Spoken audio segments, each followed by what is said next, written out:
Welcome to English Baba channel. Class 7 Hindi chapter number 5 है नहीं होना बीमार। आज हम करेंगे इसके एनसीईआरटी सॉल्यूशन और क्वेश्चन आंसर। जल्दी से वीडियो को लाइक कर दो। आई होप चिल्ड्रन आपने वीडियो को लाइक कर दिया है और अभी तक चैनल को सब्सक्राइब नहीं किया तो सब्सक्राइब कर दो सो दैट आपको हमारे सारे अपडेट्स मिलते रहें। क्वेश्चन नंबर 1 जो है एमसीक्यू की फॉर्म में है। राइट आंसर के सामने आपको तारा बनाना है। बच्चे के विद्यालय ना जाने का मुख्य कारण क्या था? एक कारण था उसको साबूदाने की खीर खाने का मन था और दूसरा कारण था उसने गृह कार्य यानी उसने होमवर्क नहीं किया था। उसको लग रहा था अगर आज मैं स्कूल गया तो पिटाई होगी, डांट लगेगी। इन दोनों के आगे स्टार बना दिया। कहानी के अंत में बच्चे ने कहा, इसके बाद स्कूल से छुट्टी मारने के लिए मैंने बीमारी का बहाना कभी नहीं बनाया। मतलब उसने बीमारी का बहाना तो बनाया लेकिन उसे उस दिन बोरियत हुई। बच्चे ने यह निर्णय लिया क्योंकि इसलिए लिया था इस बहाने के कारण उसे दिन भर अकेले और भूखे रहना पड़ा, क्योंकि उसने झूठ बोल दिया था कि भाई मुझे तो बुखार आ रहा है। तो बुखार आ रहा है तो उसको एक अकेले कमरे में छोड़ दिया गया था और खाने के लिए भी कुछ बढ़िया बढ़िया नहीं मिला। तो इसने सोचा कि आज के बाद कभी भी झूठा बहाना नहीं बनाऊंगा। लेटे लेटे पीठ दुखने लगी। इस बात से बच्चे के बारे में क्या पता चलता है? इससे पता चलता उसे बिस्तर पर लेटे रहने के कारण ऊब हो गई थी। ऊब का मतलब होता है चिल्ड्रन बोरियत। अगर मैं आपको कह दूं कि इस कमरे में रहना है और बस लेटे रहना, ना टीवी देखनी, ना मोबाइल चलाना, ना दोस्तों, तो आप भी तो बोर हो जाओगे। क्या ठाठ है बीमारों के भी? बच्चे के मन में यह बात आई क्योंकि बीमार व्यक्ति को अच्छे खाने का आनंद मिलता है। अगर आपने स्टोरी पढ़ी है, जब वो अपनी नानी के साथ एक बार हॉस्पिटल गया था, उसने देखा कि एक आदमी जो बीमार है काका, उनको तो भाई साहब सब लोग मतलब उनकी जी हुजूरी कर रहे हैं, उनको खाने में साबूदाने की खीर मिल रही है। तो वो कहता है यार बीमार आदमी के तो बड़े मजे हैं। अब है मिलकर करें मिलान। तो इसमें देखो क्वेश्चन नंबर 1 क्या है? साबूदाना। साबूदाने को आप किससे मिलाओगे? इसको मिलाओगे आप नंबर 8 से। सागू नाम के वृक्ष के तने का गूदा साबूदाना, यह पहले आटे के रूप में होता है और फिर कूटकर दानों के रूप में सुखा लिया जाता है। वार्ड क्या होता है? हॉस्पिटल में वार्ड होते हैं। वार्ड नंबर 5, वार्ड नंबर 6, किसी विशिष्ट कार्य के लिए घेर कर बनाया गया स्थान। नर्स कौन होती है? नर्स होती है नंबर 9 से मिलाएंगे इसको, वह व्यक्ति जो रोगियों, घायलों या वृद्धों आदि की देखभाल करे। रजाई क्या होती है? जब सर्दियां आ जाती हैं चिल्ड्रन, एक प्रकार का जाड़े का ओढ़ना जिसका कपड़ा दोहरा होता है और रुई भरी होती है। थर्मामीटर क्या होता है? शरीर का तापमान जैसे बुखार नापने का एक छोटा सा यंत्र। जब आपको बुखार आ जाता है तो थर्मामीटर लगाते हैं। काढ़ा, जब आपको सर्दी जुकाम हो जाता है या जब पेंडेमिक आया था तो कई बार लोग काढ़ा पीते थे। कई तरह की जड़ी बूटियों और औषधियों को उबालकर उनके रस से बनाया हुआ पेय। ड्राई क्लीनर कौन होता है? ऐसा आदमी जो रेशमी, ऊनी, मलमल जैसे नाजुक कपड़ों को पानी और साबुन और डिटर्जेंट के बिना ही मशीनों से साफ करने वाला व्यक्ति जो होता है। ताजमहल क्या है? उत्तर प्रदेश के आगरा शहर में स्थित 17वीं सदी में निर्मित एक विश्व प्रसिद्ध स्मारक जो सफेद संगमरमर से बना है। अरहर क्या होती है? एक तरह की दाल होती है जिसको तुअर भी कहते हैं।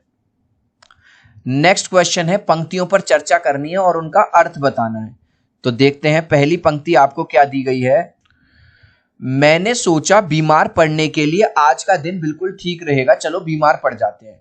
भाई बच्चे को लगा होमवर्क तो हो नहीं रहा, स्कूल जाऊंगा तो बेफालतू में डांट मिलेगी, तो बीमारी का बहाना बना देता हूं, सब लोग मेरी खातिरदारी करेंगे और नानी माँ क्या देंगी? साबूदाने की खीर और मिलेगी। चलो तो फिर आज बीमारी का बहाना बना देते हैं। आंसर लिखेंगे, बच्चे को डर था कि स्कूल में डांट पड़ेगी क्योंकि उसने होमवर्क नहीं किया था, तो उसने सोचा चलो ये बहाना बनाया जाए कि वह बीमार है, जिससे घर पर रहेगा, डांट से भी बच जाएगा और साबूदाने की खीर भी खाने को मिलेगी।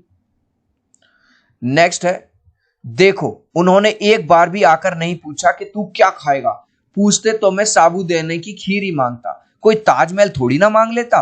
लेकिन नहीं, इससे सारे विकार निकल जाएंगे, विकार निकल जाए बस, चाहे इस चक्कर में तुम खुद शिकार हो जाओ।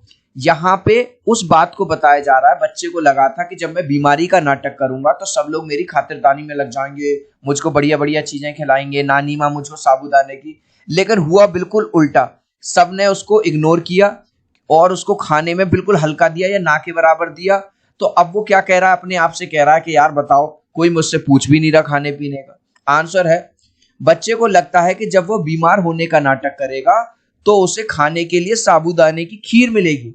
लेकिन ना तो उसे साबूदाने की खीर मिली, ना कुछ अच्छा खाना मिला, इसलिए वह गुस्सा हो जाता है और मन ही मन, यहां पे आएगा मन ही मन खींचता रहता। खींचना मतलब होता है इरिटेटेड हो जाना, क्योंकि उसने झूठ बोला। वो ये तो कह नहीं सकता कि भाई मैं तो सही हूं बिल्कुल, मुझे भी अच्छा खाना खिलाओ, ठीक है, तो वो खींचता है। अब है सोच विचार के लिए। एक बार पाठ को पढ़ना और पता लगाना। क्या लिखना है आपको इसमें? क्वेश्चन नंबर 1 है, अस्पताल में बच्चे को कौन कौन सी चीजें अच्छी लगी और क्यों? तो देखो, अस्पताल में लाल कंबल, उसने देखा ओए होए लाल लाल तो कंबल मिलता है, सफेद चादरें पड़ी रहती हैं, हरे हरे पर्दे लगे हैं, फर्श एकदम साफ है और हरे भरे पेड़ लगे हुए हैं। बच्चे को अच्छे लगे क्योंकि ये सब चीजें उसने पहली बार देखी थी, उससे पहले कभी वो हॉस्पिटल नहीं आया था। कहानी के अंत में बच्चे को महसूस हुआ कि उसे स्कूल जाना चाहिए था। क्या आपको भी लगता है उसका निर्णय सही था? हाँ, अगर वो स्कूल चला जाता तो वो निर्णय सही होता, क्योंकि उसको घर पे ना तो बोर होना पड़ता और ना ही उसको क्या नाम है, जो खाना वाना नहीं मिला था वो भी ठीक से मिल जाता। हाँ, बच्चे का निर्णय सही था। कौन सा निर्णय? जब वो ये सोचता है कि काश मैं स्कूल चला जाता, क्योंकि वह स्कूल जाता तो रोज की तरह अपनी रोचक दिनचर्या व्यतीत करता। रोचक का मतलब होता है इंटरेस्टिंग। चिल्ड्रन, आप स्कूल जाते होगे तो आपको अच्छा लगता होगा, रिसेस भी होती है, आप दोस्तों से मिलते भी हो, स्पोर्ट्स पीरियड भी होता है ना, और उसे अकेलापन नहीं सहन करना पड़ता। जब बच्चा बीमार पड़ने का बहाना बनाकर बिस्तर पर लेटा रहा तो उसके मन में कौन कौन से भाव आ रहे थे? उसके मन में कौन कौन से भाव आ रहे थे जब वो लेटा हुआ था? बच्चे के मन में खुशी भी थी कि चलो यार स्कूल की डांट नहीं पड़ेगी। उम्मीद थी कि काय की उम्मीद थी कि आज तो भाई साहब साबूदाने की खिचड़ी मिल सकती है। गुस्सा और दुख जैसे भाव। गुस्सा क्यों था? जब उसको वो सब नहीं मिला, उसे लगा कि सब उसका ध्यान रखेंगे और पसंद का खाना देंगे। ऐसा ना होने पर वह गुस्सा और परेशान हो गया। भाई उसको लग क्या रहा था कि भाई साहब सब मेरा ध्यान रखेंगे, साबूदाने की खीर मिलेगी, सब मेरी खातिरदारी करेंगे, लेकिन ऐसा कुछ भी नहीं हुआ। और जब ऐसा नहीं हुआ तो उसे गुस्सा भी आने लगा और वो थोड़ा इरिटेट हो गया, परेशान हो गया। कहानी में बच्चे ने सोचा था कि ठाठ से साफ सुथरे बिस्तर पर लेटे रहो और साबूदाने की खीर खाते रहो। आपको क्या लगता है असल में बीमार हो जाने और इस बच्चे की सोच में कौन सी समानताएं और अंतर होंगे? क्या क्या डिफरेंसेस और क्या क्या सिमिलर? बच्चे को लगता है कि बीमार होकर आराम और स्वादिष्ट खाना मिलता है, लेकिन असल में बीमार होने पर दर्द होता है, कमजोरी रहती है। चिल्ड्रन, आपको भी पता होगा, अगर आपको कभी बुखार आया हो तो कितना हमें बुरा बुरा सा लगता है, अंदर से कड़वी कड़वी दवाई खानी पड़ती है, दर्द होता है बॉडी में, वीकनेस रहती है और खाना भी अच्छा नहीं लगता। क्यों? है ना, डॉक्टर भी कह देते हैं कि बस इसको खिचड़ी खिलानी है, बस इसको दलिया खिलाना है। इसलिए बच्चे की सोच वास्तविकता से अलग है। मतलब बच्चे को लग रहा था अब तो मजा ही आ जाएगा भाई साहब, खाने को बढ़िया बढ़िया खाना मिलेंगे, लेकिन हुआ बिल्कुल उल्टा। नानी जी और नाना जी ने बच्चे को बीमारी की दवा दी और उसे आराम करने को कहा।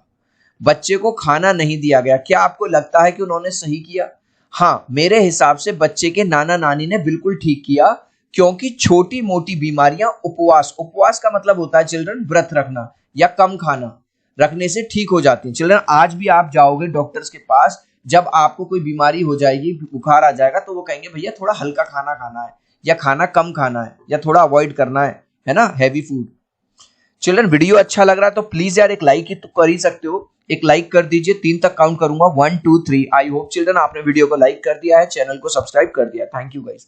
अगर आपको हमारे हिंदी के क्वेश्चन आंसर अच्छे लग रहे हैं तो आप इंग्लिश के, साइंस के और सोशल साइंस के question answer English Baba channel पर जरूर देखिए। पूरे यूट्यूब में बेस्ट क्वेश्चन आंसर आपको इंग्लिश बाबा चैनल पे मिलेंगे। जब भी आप यूट्यूब में सर्च करते हैं तो टॉपिक का नाम लिख के आगे लिख दिया करो बाय इंग्लिश बाबा, जिससे आपको वीडियो ऊपर ही मिल जाए। अनुमान और कल्पना से क्वेश्चन है, कहानी के अंत में बच्चा नाना जी और नानी जी को सब कुछ सच सच बताने का निर्णय कर लेता तो कहानी में आगे क्या होता? अगर बच्चा सच सच बता देता कि भैया मैंने झूठ बोला था और मैं तो ऐसी बहाना बना। अगर बच्चा नाना जी और नानी जी को सच सच बताने का निर्णय कर लेता तो थोड़ी डांट जरूर पड़ती, ठीक है, तो नानी थोड़ा डांट देती कि बेटा, नाना भी हो सकता है डांट देते, किंतु उसे दिन भर भूखा और अकेले नहीं रहना पड़ता। तो कम से कम उसको भूखा तो नहीं रहने पड़ता, अकेले तो नहीं रहना पड़ता और खाने के लिए भी मिलता रहता। कहानी में बच्चे की नानी जी के स्थान पर आप हैं। यह कह रहा है कि मान के चलो उसकी नानी आप हो, आप सारे नाटक को समझ गए हो, लेकिन चाहते हैं कि बच्चा सारी बात आपको स्वयं बता दे। और आपको खुद पता चल गया कि ये नाटक कर रहा है, इसको कोई बुखार बुखार नहीं आ रहा, तो आप ऐसा क्या करोगे? अगर मैं बच्चे की नानी के स्थान पर होता तो मैं उस दिन घर में साबूदाने की खीर सबके लिए बनाता, क्योंकि मुझे पता चल गई है कि ये नाटक कर रहा है। इस प्रकार बच्चे को लगता कि बीमारी का नाटक किए बिना भी साबूदाने की खीर मिल सकती है, जिससे बच्चे को यह पता चल जाता कि भाई खाली बीमारी में ही नहीं मिलती साबूदाने की खीर, वो तो किसी भी दिन मिल सकती है, तो मैं ये नाटक क्यों करूं? और वह खुद ही खुद अपने नाटक के विषय में सबको बता देता। कहानी के में बच्चे के स्थान पर आप हैं, मतलब कि चलो वो बच्चा जिसने नाटक किया था कि मैं बीमार हूं वो आप हो, और आप घर में अकेले हैं। आप ऊबने से बचने के लिए, ऊबने मतलब बोरियत ना हो, उसके लिए आप क्या करेंगे? भाई मैं थोड़ी बहुत देर टीवी देख लूंगा, थोड़ी बहुत देर मोबाइल चला लूंगा, जो मेरा होमवर्क अगर पेंडिंग होगा तो उसको कर लूंगा। मैं अगर घर में अकेले रहते हुए ऊब से बचने के लिए थोड़ा टीवी देखूंगा, थोड़ा मोबाइल में गेम खेलूंगा, थोड़ा बहुत मेरा छूटा हुआ जो स्कूल का होमवर्क होगा मैं वह करूंगा। कहानी के अंत में बच्चे को लगा कि उसे स्कूल जाना चाहिए था। कल्पना कीजिए अगर वह स्कूल जाता तो उसका दिन कैसा होता। भाई स्कूल जाता तो हो सकता है डांट, थोड़ी बहुत डांट पड़ जाती जब उसने होमवर्क ना किया था, लेकिन पूरा दिन तो अच्छा जाता। दोस्तों से बात करता, स्पोर्ट्स पीरियड में स्पोर्ट्स करता, पेंट करता, ड्राइंग करता, उसको होमवर्क मिलता है ना। तो आंसर लिखेंगे, अगर बच्चा स्कूल जाता तो होमवर्क ना करने पर उसे डांट तो पड़ती, परंतु पूरा दिन अच्छे से बीतता। अगले दिन वह स्कूल जाकर मन लगाकर पढ़ाई करता और स्कूल न जाने की गलती पर पछताता कि भैया मैंने बहुत गलती करी है ना, कि छुट्टी ले ली। कहानी में नाना जी ने बच्चे की बीमारी ठीक करने के लिए उसे दवाई दी और खाने के लिए कुछ नहीं दिया। अगर आप नानी जी या नानी जी के जगह होते तो क्या करते? मैं बच्चे की बीमारी को समझने का प्रयास करता और उसे डॉक्टर के पास ले जाता। भाई अगर मैं उसका नाना होता या नानी होती तो मैं उसको डॉक्टर के पास ले जाता। डॉक्टर की सलाह के अनुसार ही खाना, पानी और फल देता, जैसा डॉक्टर ने कहा कहता मैं वैसा ही करता। कहानी की रचना। अब है क्वेश्चन नंबर 1। इस पाठ को एक बार फिर से पढ़िए और अपने समूह में मिलकर इस पाठ की अन्य विशेषताओं की सूची बनाइए। अपने समूह की सूची को कक्षा में सबके साथ साझा कीजिए। तो क्या है भैया इसकी विशेषताएं? पहली विशेषता है कहानी में बच्चों की भोली सोच और शरारत दिखाई दी है ना। बच्चे कितने भोले होते हैं, उसने सोचा किसी को पता ही नहीं चलेगा, चलो झूठ बोल देता हूं। नंबर 2, कहानी में बच्चे के मन के भाव और उलझने दिखाई गई हैं। भाव क्या था कि यार चलो नाटक करूंगा, खाने को साबूदाने की खीर मिलेगी। कहानी हमें अच्छी सीख देती है कि हमें झूठ नहीं बोलना चाहिए और बहानेबाजी नहीं करनी चाहिए। अब एक कहानी में निम्नलिखित के लिए उदाहरण लिखने हैं, तो लिख दो भैया सबका उदाहरण। जैसे बच्चे द्वारा पिछली बातों को याद किया जाना, तो वो क्या याद करता? कितना मजा आता जब रिसेस में ठेले पर जाकर मिर्च लगे अमरूद खाते कटर कटर। मतलब उसको याद आ रही है काश कि यार स्कूल चला जाता तो कम से कम इंटरवल में अमरूद तो खाने को मिलते। हास्य यानी हंसी मजाक का उपयोग किया जाना।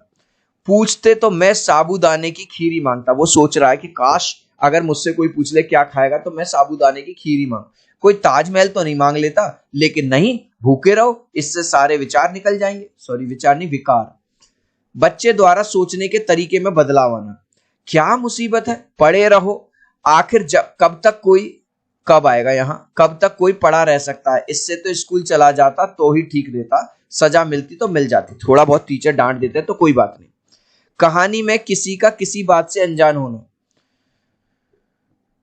यहां पे आएगा कोई। कोई एक बार भी मुझे देखने नहीं आया, आया भी होगा तो दबे पांव आया होगा और मुझे सोता हुआ जानकर लौट गया होगा। बच्चे द्वारा स्वयं से बातें किया जाना। बच्चा अपने आप से ही बातें करता। देखो उन्होंने एक भी बार आकर नहीं पूछा कि तू क्या खाएगा, पूछते तो मैं साबूदाने की खीर ही मांगता, कोई ताजमहल थोड़ी ना मांग लेता, लेकिन नहीं, रहो भूखे। समस्या और समाधान। बच्चे के सामने क्या समस्या थी और क्या समाधान निकला? बच्चा साबूदाने की खीर खाना चाहता था लेकिन वह बीमार नहीं था, इसलिए उसने बीमार होने का नाटक करने का उपाय सोचा ताकि उसे खीर मिल सके। नानी जी नाना जी के सामने क्या समस्या थी, उन्होंने उस समस्या का क्या समाधान निकाला। नानी जी नाना जी बच्चे की बीमारी का कारण नहीं समझ पा रहे थे, उनको समझ नहीं आ रहा था कि ये आखिर बीमार कैसे हो गया, रात तक तो सही था। उन्होंने पेट की समस्या समझकर बच्चे को कुछ घरेलू दवाइयां दे दी, जैसे छोटी मोटी दवाइयां दे देते हैं दादा नानी। शब्दों से जुड़े शब्द लिखने हैं, जैसे बीमार है तो काढ़ा हो गया, है ना, बीमारी में काढ़ा मिलता है। तो जब बीमार होते हो तो आपको बुखार आ जाता है, आपको दवा लेनी पड़ती है, आप अस्पताल जाते हो, आप काढ़ा पीते हो। अस्पताल में नर्स दिखती है। आप जब बीमार होते तो पीठ में दर्द हो सकता है, सिर में भी दर्द हो सकता है। इस तरह से ये आप फिल कर देंगे। कहानी में वे वाक्य ढूंढकर लिखिए जिनसे पता चलता है। क्या पता चलता है? इसमें पहला है, कहानी में सर्दी के मौसम की घटनाएं बताई गई हैं। किससे पता चलता है कि मौसम सर्दी का है? मैं रजाई से निकला ही नहीं, मतलब रजाई कब यूज करते हो? जब आप विंटर का मौसम आ जाता है। अस्पताल में लाल कंबल ब्लैंकेट कब ओढ़ते हैं? जब विंटर यानी सर्दियां होती हैं। नाना जी ने रजाई हटाकर मेरा माथा छुआ, रजाई। तो इन सब से पता चलता है कि सर्दी का मौसम चल रहा है। अब हमें बताना है, बच्चे को बहाना बनाने का परिणाम का आभास हो गया था। किससे पता चलता है कि यार मैंने गलत बहाना बनाया? क्या मुसीबत है, ठप पड़े रहो। आखिर कोई कब तक कोई पड़ा रह सकता है, मतलब कब तक कोई लेटा रह सकता है? इससे तो स्कूल चला जाता तो ठीक रहता यार, सजा मिल जाती तो मिल जाती, कम से कम मजा तो आता स्कूल में। बच्चे को खाना पीना बहुत पसंद है, ये वाली बात कौन से सेंटेंस से पता चलती है? दो सेंटेंस देखो। क्या ठाठ है बीमारों के भी? मैंने सोचा ठाठ से साफ सुथरे बिस्तर पर पड़े रहो और साबूदाने की खीर खाते रहो। देखो यहाँ पे भी खाने पीने की बात आई है, जिससे पता चलता है बच्चे को खाना पीना बहुत पसंद है। कितना मजा आता जब रिसेस में ठेले पर जाकर नमक मिर्च लेके अमरूद खाता कटर कटर। तो हर टाइम वो खाने पीने की बात कर रहा है, इससे पता चलता है उसको खाना पीना बहुत पसंद था। बच्चे को स्कूल जाना अच्छा लगता है, ये वाली बात कौन से सेंटेंस से पता चलती है? इससे तो स्कूल चला जाता तो ठीक रहता, सजा मिलती तो मिल जाती। कितना मजा आता जब रिसेस में ठेले पर जाकर नमक मिर्च लगे अमरूद खाता कटर कटर। शीर्षक यानी टाइटल। आपने जो कहानी पढ़ी है इसका नाम है नहीं होना बीमार। अपने समूह में चर्चा करके लिखिए कि इस कहानी का यह नाम उपयुक्त है या नहीं है। इस कहानी का शीर्षक उपयुक्त है क्योंकि बच्चा इस कहानी में बीमार नहीं था, उसने बीमार होने का बहाना बनाया था। तो ये टाइटल बिल्कुल सही है। यदि आपको इस कहानी का कोई अन्य नाम देना हो तो क्या नाम देंगे और क्यों? इस कहानी का अन्य नाम दूंगा मैं सबक, मतलब उसको एक सीख मिल गई, क्योंकि बच्चे ने बीमारी का झूठा बहाना बनाने से मिलने वाला सबक सीख लिया था। आज उसको ये सीख मिल गई, आज उसको ये सबक मिल गया कि झूठ बोलने में मेरा ही नुकसान है, तो आगे से अब मैं झूठ नहीं बोलूंगा। अब है अभिनय करना है आपको। अपनी पाठ्य पुस्तक पृष्ठ संख्या 67 पर दिए गए संवाद पढ़ेंगे, ठीक है। अब देखिए, इस कहानी में अनेक रोचक घटनाएं आई हैं, यानी इंटरेस्टिंग बातें आई हैं, जिन्हें पढ़कर चेहरे पर मुस्कान आ जाती है, उनको लिखना है। तो मुस्कान किसको पढ़ के आती है? काश सुधाकर काका की जगह मैं होता, मैं कब बीमार पड़ूंगा। वो सोचता है आहा सुधाकर काका के तो मजे आ रहे हैं भाई साहब, ये तो भाई साहब बेड में पड़े हुए हैं, खाने को बढ़िया बढ़िया खीर मिल रही है। नंबर 2, मैंने सोचा बीमार पड़ने के लिए आज का दिन बिल्कुल ठीक रहेगा, चलो बीमार पड़ जाते हैं, क्योंकि होमवर्क भी हुआ नहीं है तो टीचर की डांट से भी बच जाएंगे।